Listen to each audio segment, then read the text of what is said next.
Thanks for writing the chapter. I think you did a great job, and thanks for being my friend. Thanks for walking through this whole process with me. I would do anything for you. I would.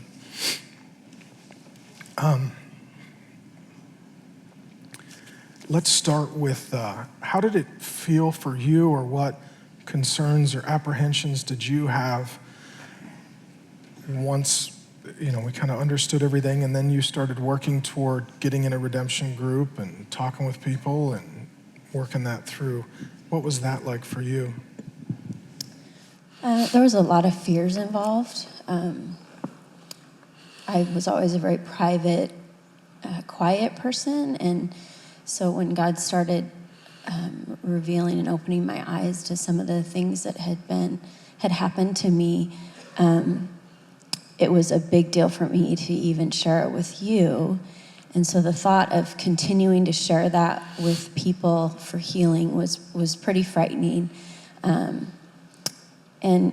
just to not keep those things private, and to think that any healing could possibly come from more discussion was confusing to me. It seemed like you could just confess it or talk about it and then turn the page and you'd be fine, and that was it. But God had so much more healing to do in the process of working it through.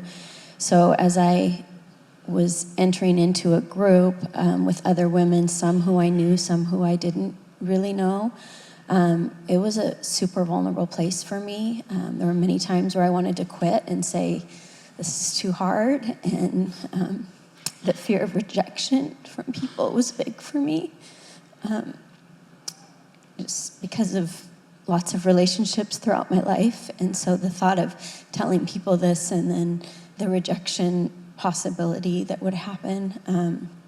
And so just sharing and getting in that group actually was a healing process, because as we each shared our story and things that had happened and different aspects, it made me realize that I wasn't alone. And I knew I wasn't, because I had the Lord and I had you, but there's just something, I think, for women specifically, but for all of us in general living in community, it really does help us want to be strengthened in that journey of healing.